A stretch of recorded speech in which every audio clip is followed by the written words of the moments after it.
नमस्कार प्यारे साथियों, मैं अंजीश मौर्य आप सभी का स्वागत करता हूं आपके अपने YouTube channel expert online classes में। प्यारे साथियों, आज हम लोग देखिए पीजीसीआईएल का पावर ग्रिड का प्रीवियस ईयर क्वेश्चन सॉल्यूशन यहां पर देखने वाले हैं और इसमें पूरा सॉल्यूशन के साथ हम लोग टेक्निकल पूरा 120 क्वेश्चन यहां पर देखेंगे। तो आइए हम लोग स्टार्ट करते हैं। अगर आप लोग को वीडियो इन्फॉर्मेटिव लगता है तो प्लीज़ वीडियो को लाइक कीजिए, चैनल को सब्सक्राइब कीजिए और अपने दोस्तों में स्टडी ग्रुप में शेयर कीजिए। आप हमारे टेलीग्राम चैनल से जुड़िए जिसका लिंक वीडियो के डिस्क्रिप्शन में दिया गया है। और वीडियो देखने के बाद लास्ट में कमेंट करके जरूर बताइएगा कि वीडियो आपको कैसा लगा है। तो आइए हम लोग स्टार्ट करते हैं। देखिए सबसे पहला क्वेश्चन क्या है।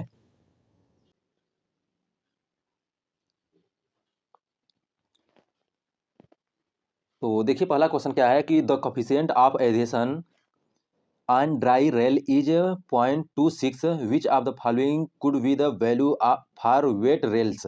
तो मतलब कि इसमें देखिए एक शुष्क रेल आसंजक गुणांक जो है वो दिया है 0.25 और इसमें बोल रहा है कि जो वेट कंडीशन में मतलब किसी नमी वाले कंडीशन में रेल का जो गुणांक है कितना होगा, आसंजन गुणांक कितना होगा। तो इसके लिए कितना होता है, तो पॉइंट जो है 16 जो है वो करेक्ट है। यहाँ पर ऑप्शन नंबर 20 करेक्ट है। देखिए ये डाटा वाला वैल्यू है तो इसको आप लोग याद ही कर लीजिए, ठीक है।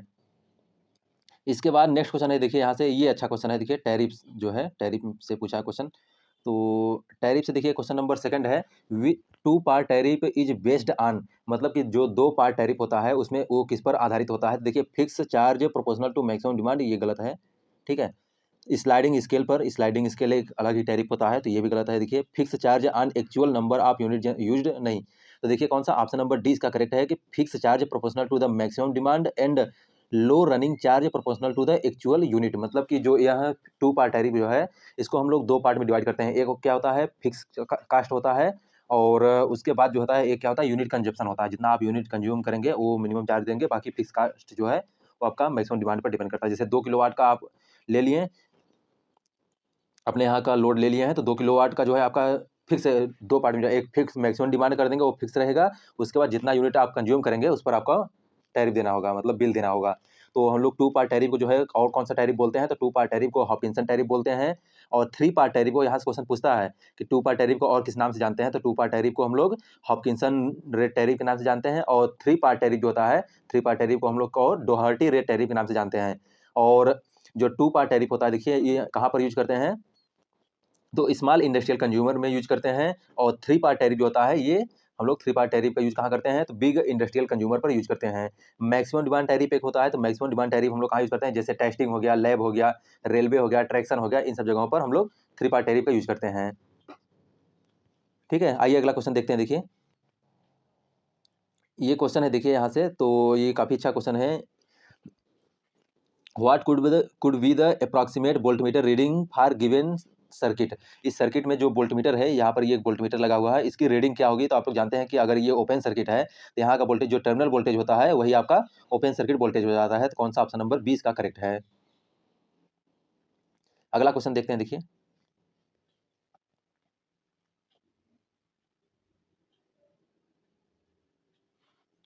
तो अगला क्वेश्चन क्या है, देखिए hysteresis loss and eddy current loss are used in, hysteresis loss और ईडी करंट लॉस हम लोग यूज कहाँ करते हैं, तो जो डाइलेक्ट्रिक मतलब इंडक्शन हीटिंग होते हैं, इंडक्शन हीटिंग के लिए हम लोग क्या करते हैं, स्टील को मतलब हीट करने के लिए हम लोग यूज करते हैं हिस्टेरिसिस और ईडी करंट लॉस का यूज करते हैं। कौन सा, ऑप्शन नंबर इसका सी करेक्ट है। देखिए क्या है कि जो हीटिंग होती है, हीटिंग में हम लोग कैसे यूज करते हैं, तो डायरेक्ट रेजिस्टेंस हीटिंग होता है, इनडायरेक्ट हीटिंग होता है। इनडायरेक्ट में जैसे रेजिस्टेंस हीटिंग हो गया आपका, उसके बाद डायरेक्ट जो हीटिंग होता है, डायरेक्ट हीटिंग में हम लोग रेजिस्टेंस हीटिंग कहाँ यूज करते हैं, जैसे आपका साल्ट हीटर हो गया, दाह संस्कार होता है, इन सब जगहों पर यूज करते हैं।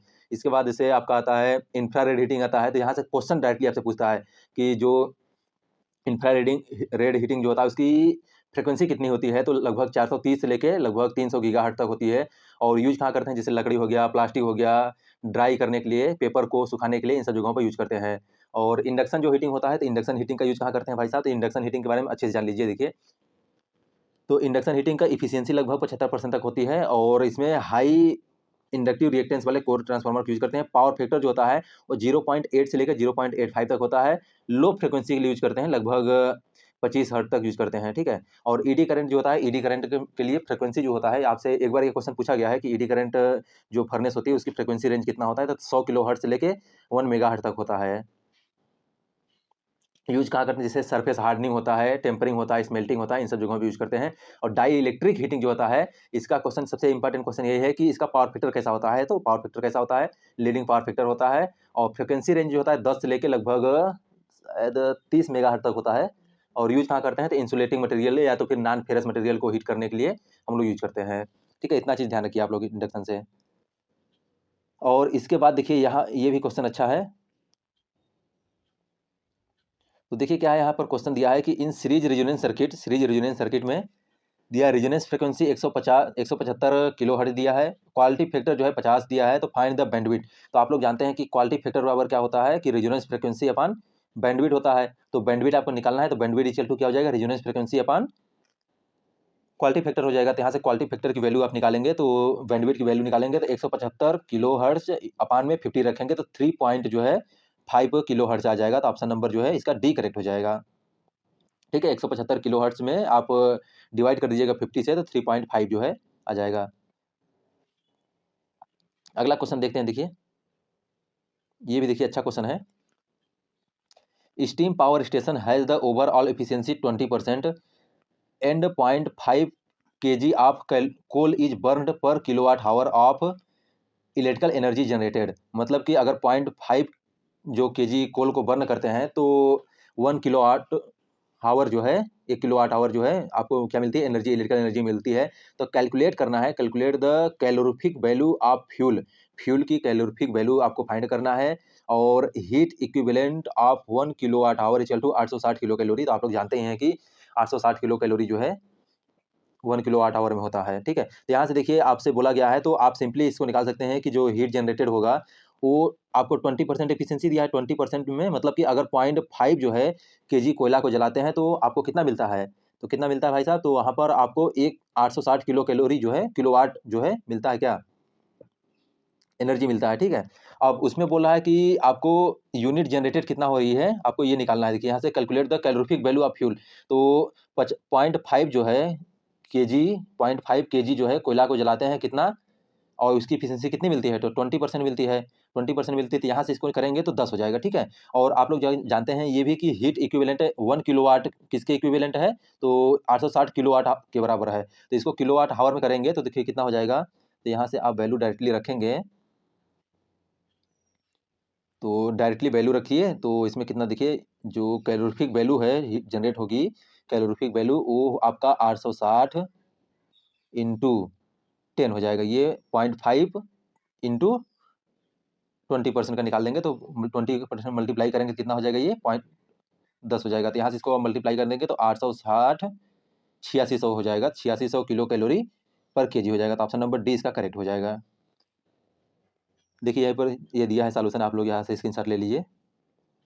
अब देखिए क्या है कि अगला क्वेश्चन है, it is never advise to connect stationary alternator to provide to active bus bar. मतलब कि इसमें ये बताया जा रहा है कि जो एक स्थिर अल्टरनेटर के वो लाइव बस से कभी बस बार से कभी नहीं जोड़ने की सलाह दी जाती है। अब ऐसा क्यों नहीं किया जाता है?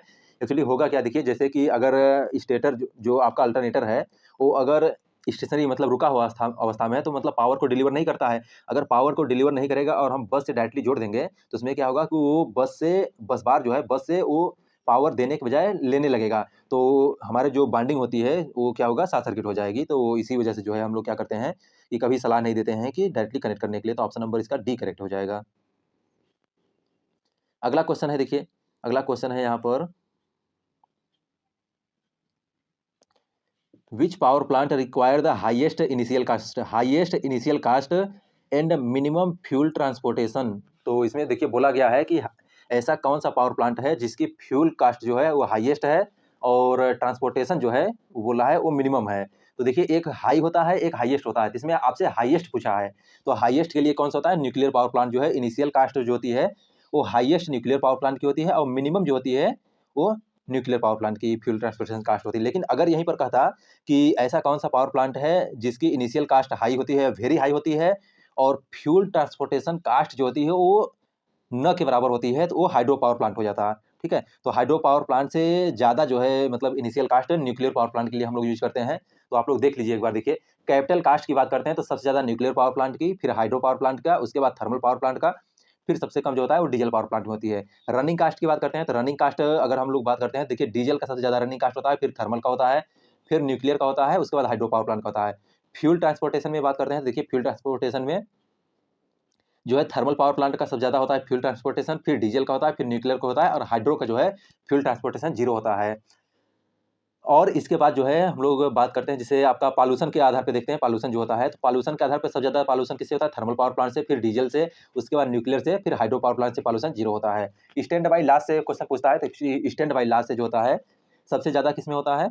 थर्मल पावर प्लांट में, उसके बाद न्यूक्लियर पावर प्लांट में, फिर डीजल पावर प्लांट में लॉस होता है, उसके बाद हाइड्रो पावर प्लांट में बहुत कम होता है। स्पेस की बात करते हैं, सबसे ज़्यादा स्पेस किसमें कौन से पावर प्लांट को बनाने में लगता है? तो हाइड्रो पावर प्लांट को, फिर थर्मल को, फिर न्यूक्लियर को, फिर डीजल को लगता है। अगर मेंटेनेंस की बात करते हैं तो सबसे ज़्यादा न्यूक्लियर पावर प्लांट में मेंटेनेंस लगता है, फिर थर्मल पावर प्लांट में, फिर हाइड्रो पावर प्लांट में, उसके बाद डीजल पावर प्लांट में। एफिशिएंसी वाइज देखते हैं, सबसे ज़्यादा एफिशिएंसी किसकी होती है? हाइड्रो पावर प्लांट की, फिर न्यूक्लियर पावर प्लांट की, उससे कम किसकी होती है? डीजल की होती है, तब थर्मल पावर प्लांट की सबसे कम होती है। ठीक है, ये रहा थर्मल पावर प्लांट के बारे में, इसको आप लोग ध्यान रखिएगा। आइए अगला क्वेश्चन देखते हैं, देखिए under no load condition, under no load condition the power draw by the prime mover of alternator is utilized by, मतलब कह रहा है कि अगर नो लोड के कंडीशन में जो अल्टरनेटर में पावर यूटिलाइज होता है वो किसके द्वारा होती है? तो देखिए produce the power in armature, जो पावर होती है वो आर्मेचर में होती है। सेकंड क्या है? Meet copper loss both in armature and rotor winding, ये सेकंड ऑप्शन। उसके बाद थर्ड ऑप्शन भी देख लीजिए, देखिए क्या बोला है थर्ड ऑप्शन में।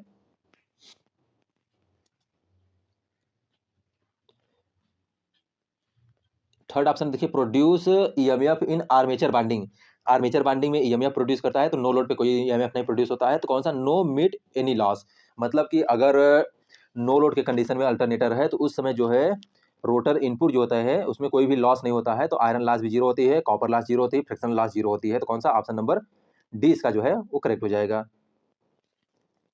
नेक्स्ट क्वेश्चन है, क्वेश्चन नंबर नेक्स्ट है, देखिए इसमें which of the following motor is preferred as the traction motor for electric train, electric train में ट्रैक्शन के रूप में सबसे उपयुक्त मोटर कौन सा होता है? तो कौन सा होता है? डीसी सीरीज मोटर जो है, डीसी सीरीज मोटर जो है सबसे उपयुक्त होता है। कांस्टेंट लोड के लिए, कांस्टेंट लोड के लिए डीसी शंट मोटर यूज करते हैं। कंपाउंड मोटर जो है हम लोग इंटरमीडिएट लोड के लिए यूज करते हैं। सिंक्रोनस मोटर जो होता है वो कांस्टेंट लोड स्पीड के लिए करते हैं। ठीक है, इसको ध्यान रखिएगा आप लोग। नेक्स्ट क्वेश्चन है विच of the below plant has the highest overall efficiency, overall efficiency सबसे हाईएस्ट किसकी होती है? तो देखिए जो स्टीम पावर प्लांट की होती है, स्टीम पावर प्लांट की लगभग 25 से 30% तक होती है, मतलब ऑल एवरेज जो है 29%। डीजल पावर प्लांट की बात करते हैं तो इसका लगभग 42 से 45 तक होता है, 42 से 45 तक जो है, 35 तक अगर मतलब दिया रहता है तो ऑन एवरेज 35 तक, 35% तक। हाइड्रो पावर प्लांट का 85 से 90% तक होता है, 85 से 90, कहीं-कहीं 95% भी दिया रहता है। तो ठीक है, तो ओवरऑल एफिशिएंसी सबसे ज़्यादा किसकी होती है? हाइड्रो पावर प्लांट की होती है। न्यूक्लियर पावर प्लांट की जो होती है लगभग 35% होती है। तो सबसे ज़्यादा एफिशिएंसी किसकी होती है? हाइड्रो पावर प्लांट का, फिर उसके बाद न्यूक्लियर पावर प्लांट का, फिर डीजल पावर प्लांट का, उसके बाद जो है थर्मल पावर प्लांट का होता है। नेक्स्ट क्वेश्चन है, क्वेश्चन नंबर 13 है, देखिए find the value of V R in the given network, given network में वी आर की वैल्यू को फाइंड करना है। तो आप लोग जानते हैं कि जो रजिस्ट इस पर मतलब कि यहाँ का जो वोल्टेज ड्रॉप होगा ये इसके इक्वल ही होगा, तो वी आर इक्वल टू, अगर वी आर की वैल्यू निकालेंगे तो वी आर कितना किसके बराबर हो जाएगा? तो आई आर इंटू 25 हो जाएगा। अब करंट देखिए कैसे चला है, करंट अपवर्ड डायरेक्शन चला है, लेकिन इसका जो एरो दिया है, करंट डायरेक्शन दिया है ये सर्किट में, वो इसके अपोजिट में दिया है, तो -2 हो जाएगा। तो ये -2 इंटू 25, मतलब कि 50 जो है वोल्ट इसका वी आर की वैल्यू हो जाएगी। कौन सा? ऑप्शन नंबर ए इसका करेक्ट हो जाएगा। V equal to I R से सिंपली निकाल देंगे आप।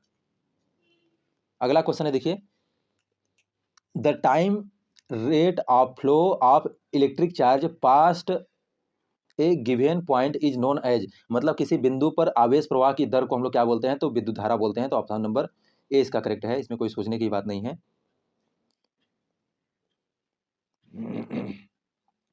विच of the following is current control voltage source, current control voltage source कौन सा है? तो ये आपको बताना है। तो देखिए करंट कंट्रोल जो है, करंट कंट्रोल है और वोल्टेज सोर्स है, तो इसमें देखिए कौन सा है? ये वी डी जो है वोल्टेज है, ये करंट सोर्स है, ये करंट सोर्स है। देखिए ये गलत है पहला ऑप्शन। दूसरा क्या है? देखिए ये आपका करंट कंट्रोल है, वोल्टेज सोर्स है, तो ऑप्शन नंबर इसका बी करेक्ट हो जाएगा। ठीक है, तो यहाँ से कौन सा ऑप्शन नंबर 20 का जो है वो करेक्ट है। देखिए यहाँ पर दिया है, तो ये जो है इसका ऑप्शन नंबर बी जो है वो करेक्ट हो जाएगा। आइए नेक्स्ट क्वेश्चन देखते हैं।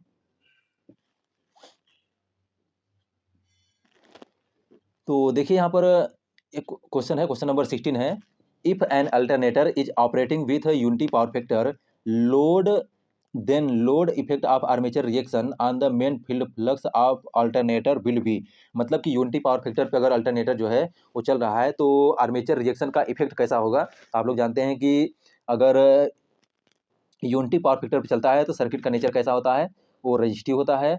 और आर्मेचर रिएक्शन का इफेक्ट जो होता है वो क्रॉस मैग्नेटाइजिंग होता है। क्रॉस मैग्नेटाइजिंग मतलब डिस्टार्ट होता है, तो ऑप्शन नंबर ए इसका करेक्ट हो जाएगा। तो यूनिटी पावर फैक्टर पे क्रॉस मैग्नेटाइजिंग होता है। उसके बाद लैगिंग पावर फैक्टर पर जो है, लैगिंग पावर फैक्टर अगर रहेगा तो उस समय जो है मतलब जीरो लैगिंग कह दीजिए आप, जीरो लैगिंग अगर रहेगा तो उस समय जो है डीमैग्नेटाइजिंग इफेक्ट होता है।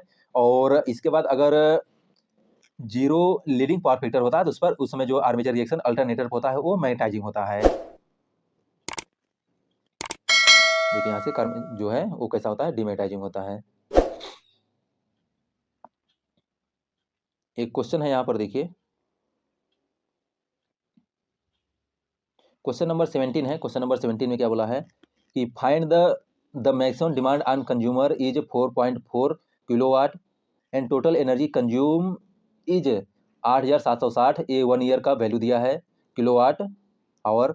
If the energy is charged at the rate of 20 पैसा per unit for 500 our, 500 our के लिए जो है 20 पैसा पर जो है यूनिट है।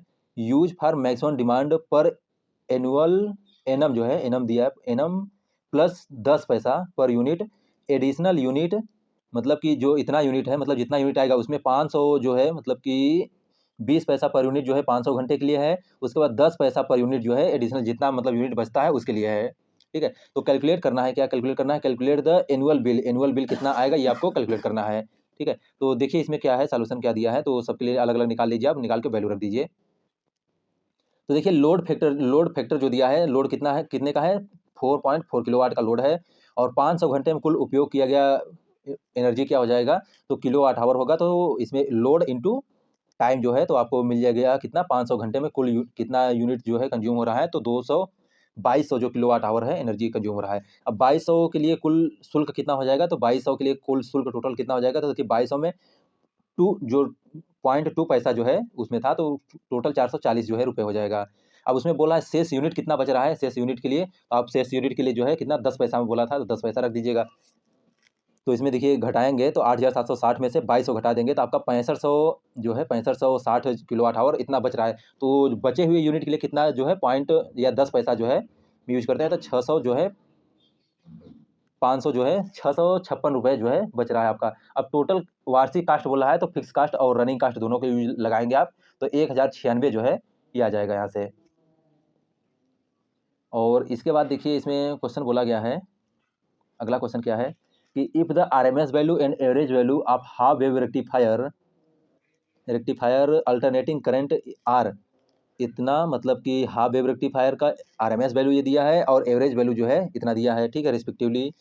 Then the form factor of half wave rectifier will be, तो हाफ वेव का फॉर्म फैक्टर तो कितना हो जाएगा, तो इसमें देखिए फॉर्म फैक्टर क्या होता है, तो फॉर्म फैक्टर इक्वल टू क्या हो जाता है भाई साहब, तो फॉर्म फैक्टर इक्वल टू क्या हो जाता है, RMS value upon average value होता है। तो आरएमएस वैल्यू कितना दिया है, आरएमएस वैल्यू देखिए यहाँ पर दिया है 1/IM/2 दिया है, तो IM/2 रख दीजिए। और इसके बाद एवरेज वैल्यू कितना दिया है, तो एवरेज वैल्यू कितना दिया है, तो IM/पाई दिया है, IM/पाई दिया है, तो यहाँ से IM से IM कट जाएगी, ये पाई ऊपर चला जाएगा तो कितना हो जाएगा, पाई/2 हो जाएगा। तो कौन सा ऑप्शन नंबर सी इसका जो है वो करेक्ट है कि पाई/2 हो जाएगा। सिंपली इसमें कुछ नहीं करना था आपको, फॉर्म फैक्टर दिया गया है और फॉर्म फैक्टर दिया गया यहाँ से आप सिंपली निकाल के वैल्यू रख दीजिए RMS value upon average value में। ठीक है, अगला क्वेश्चन देखते हैं हम लोग। देखिए क्वेश्चन ये बोला गया है इसमें, देखिए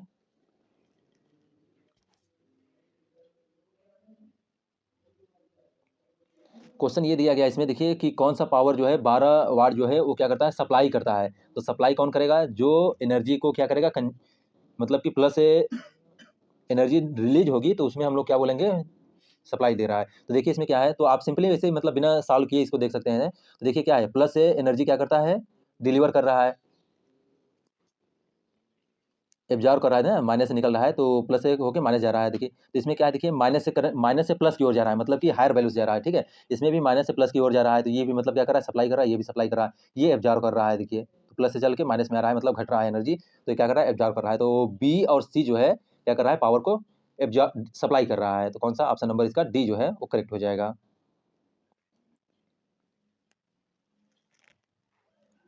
अगला क्वेश्चन है, इसमें देखिए एक silicon diode 100 milli ampere forward current के लिए वोल्टेज ड्रॉप जो है इतना दिया है, 10 वोल्ट रिवर्स वोल्टेज दिया है, तो करंट आपको निकालना है, फाइंड करना है। तो इसमें कुछ नहीं करना था आपको, तो सिंपली वैल्यू रख दीजिए, 1/10 कर दीजिए। तो 1/10 करेंगे तो जो आपका 10 मेगा हर्ट्ज आ जाएगा। तो देखिए क्या निकालना है, रिवर्स वोल्ट रेजिस्टेंस निकालना है। तो आर इक्वल टू क्या करेंगे, वी अपॉन आई रख दीजिए। तो वी अपॉन आई रखेंगे, वी की वैल्यू कितना है 10 है, और करंट कितना दिया है 1 माइक्रो एम्पियर दिया है, तो 1 माइक्रो एम्पियर दिया है, तो यहाँ से 1 माइक्रो एम्पियर को ऊपर ले जाएंगे तो मेगा हर्ट्ज हो जाए, मेगा ओम हो जाएगा, ठीक है, मेगा ओम हो जाएगा।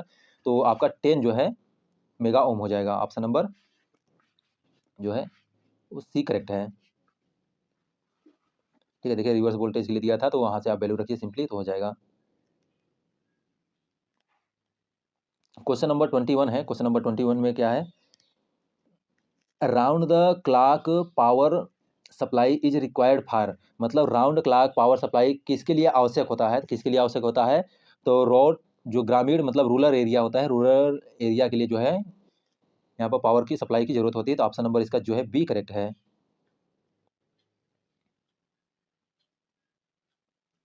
अगला क्वेश्चन देखते हैं, देखिए अगला क्वेश्चन,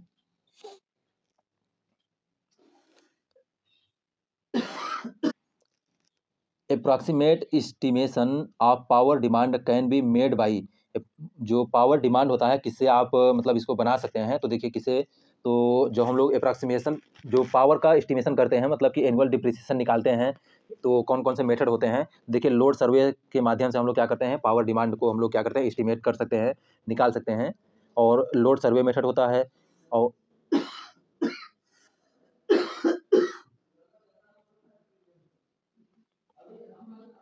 तो इसमें क्या है, देखिए लोड सर्वे की मेथड से निकाल सकते हैं, स्टैटिकल मेथड से निकाल सकते हैं, और मैथमेटिकल मेथड से भी निकाल सकते हैं, और इकोनॉमिक जो पैरामीटर होता है, इकोनॉमिक पैरामीटर से भी निकाल सकते हैं। तो कौन सा, चारों जो है, चारों मेथड से हम लोग क्या कर सकते हैं, जो लोड पावर डिमांड होता है, पावर डिमांड को हम लोग क्या करते हैं, अप्रॉक्सीमेटली एस्टिमेट कर सकते हैं, फाइंड कर सकते हैं। अगला क्वेश्चन देखिए, अगला क्वेश्चन ये भी अच्छा क्वेश्चन है। तो इल्यूमिनेशन की यूनिट क्या होती है, देखिए इल्यूमिनेशन की यूनिट पूछा है यहाँ से, तो इल्यूमिनेशन की यूनिट क्या होती है, लक्स होता है। तो इल्यूमिनेशन के देखिए 3-4 यूनिट काफ़ी इंपॉर्टेंट है, तीनों यूनिट पूछे जाते हैं, इल्यूमिनेशन की कौन सी यूनिट होती है, कौन सी वैल्यू होती है, और मतलब समझिए इल्यूमिनेशन से हमेशा क्वेश्चन यहाँ से यही बनता है कि कौन सी इल्यूमिनेशन की यूनिट होती है, कौन सा मतलब कितना। तो यहाँ पर देख लीजिए इल्यूमिनेशन, और टेस्ला किसका होता है, तो टेस्ला जो होता है आपका मैग्नेटिक फ्लक्स डेंसिटी का होता है।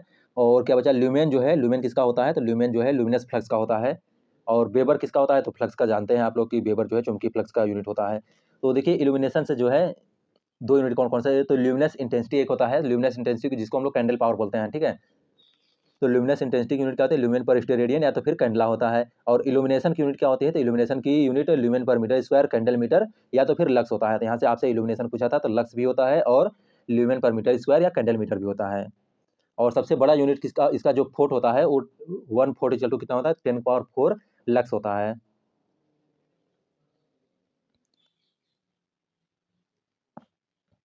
इसके बाद देखिए अगला क्वेश्चन है, इसको हम लोग देख लेते हैं।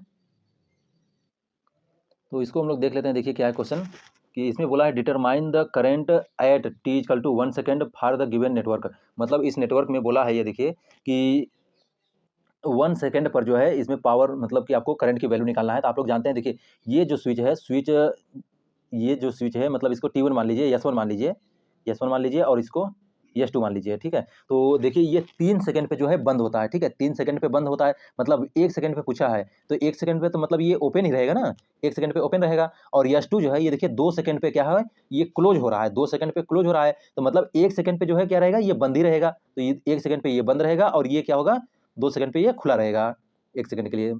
तो इसमें देखिए हम निकालेंगे कैसे इसको सॉल्व करके।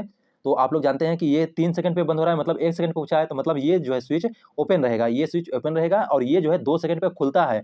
तो 2 सेकंड से पहले जो 1 सेकंड पूछा है, तो 1 सेकंड पे तो क्लोज ही रहेगा ना। तो यहाँ से हम इसमें क्या करेंगे, इसमें हम लोग लगा देंगे केसीएल, केवीएल, ठीक है। तो इसमें केवीएल लगाएंगे तो कितना हो जाएगा, तो आई इक्वल टू क्या हो जाएगा, वी की वैल्यू कितना है 10 दिया है और रेजिस्टेंस कितना दिया है 5 किलो ओम दिया है। तो 5 इंटू 10 पावर माइनस 10 पावर 3 हो जाएगा, ठीक है, 10 पावर 3। तो यहाँ से वैल्यू रखेंगे तो 5 से 2 से कट जाएगा, 2 से तो 2 और ये ऊपर चलाएगा -3 हो जाएगा, तो 2 मिली सेकेंड जो है आंसर आ जाएगा। कौन सा, ऑप्शन नंबर डी करेक्ट हो जाएगा यहाँ पर। इसके बाद देखिए ये भी क्वेश्चन अच्छा है, यहाँ से काफ़ी अच्छा क्वेश्चन है ये। इसमें क्या दिया देखिए, select the option that will give the average value of the following wave. Following wave मतलब इस वेव में एवरेज वैल्यू आपको निकालना है। तो एवरेज वैल्यू निकालने के लिए देखिए क्या है, एक ट्रिंगल ये है, ठीक, एक ट्रिंगल ये है, ठीक है, कोई डाउट नहीं है। तो इसमें क्या करेंगे, एवरेज वैल्यू निकालने के लिए आप टोटल एरिया जो है, एरिया अपान में कुल समय, फार्मूला जानते हैं ना, तो उसको रखिए सिंपली एकदम, मतलब 2 मिनट में आ जाएगा, इसमें कुछ भी नहीं करना है आपको। तो देखिए क्या है कि एरिया कितना है, तो इसका पहले वाले का एरिया कितना है, तो आप लोग जानते हैं ये ट्रिंगल है, तो ट्रिंगल का एरिया कितना होता है। तो ट्रिंगल का एरिया निकालने के लिए आप लोग क्या करेंगे, 1/2 कि इसको सॉल्व करेंगे आप, तो क्या आ जाएगा, तो इस वाले एरिया का ट्रिंगल निकाल लीजिए, ठीक है, इस वाले एरिया का ट्रिंगल निकालेंगे तो 1/2 इसका जो एरिया है 1/2 एफ एम इंटू अल्फा हो जाएगा। इस वाले का निकालेंगे तो कितना हो जाएगा, तो F M into pi minus F M pi minus 2 alpha हो जाएगा, ठीक है, 2 अल्फा हो जाएगा। और इस वाले फिर ये ट्रिंगल है, फिर इस ट्रिंगल का निकालेंगे तो यही इसी के बराबर होगा। लेकिन जो इसमें, ठीक है, अब सबको बटे में कितना कर देंगे, पाई कर दीजिएगा और इसको ऐड कर दीजिए, सॉल्व करेंगे तो यही आ जाएगा, ऑप्शन नंबर सी करेक्ट है इसका, ठीक है। ये पता नहीं कैसे देखिए वैसे निकाला है, तो इसको आप लोग एरिया वाले मेथड से निकालिएगा, आसानी से हो जाएगा। अगला क्वेश्चन है क्वेश्चन नंबर 27 है, देखिए, net energy saved during the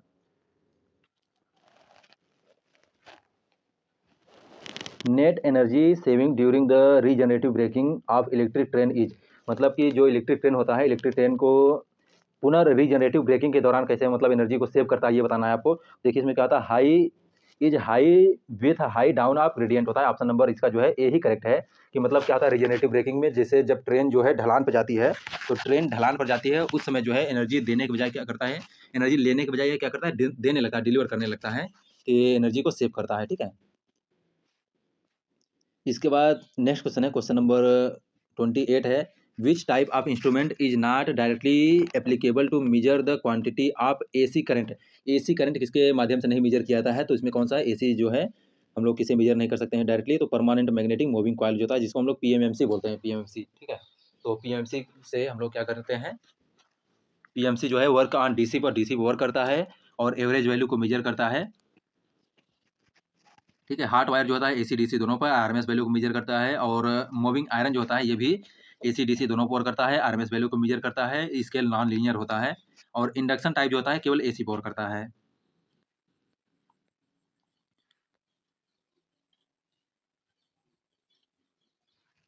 देखिए ये भी अच्छा क्वेश्चन है कि size of earth wire is determined by, जो अर्थ की साइज होती है, अर्थिंग की साइज होती है, किसके द्वारा डिटरमाइन किया जाता है, उसकी रेटिंग जो है किस पर आधारित होती है, तो एम्पियर कैविटी ऑफ वायर पर होती है। तो कौन सा, ऑप्शन नंबर सी करेक्ट है, ये तो नॉर्मल क्वेश्चन है। केबल का जो है, केबल को किसके आधार पर डिजाइन करते हैं, तो केबल जो होता है, केबल को हम लोग किसके आधार पर डिजाइन करते हैं, तो केबल को हम लोग वोल्टेज के आधार पर करते हैं। अगला क्वेश्चन क्वेश्चन नंबर 30 है, फिर वही क्वेश्चन है, देखिए इसमें भी कुछ नहीं है। तो देखिए इसमें क्या है कि what is the safe value,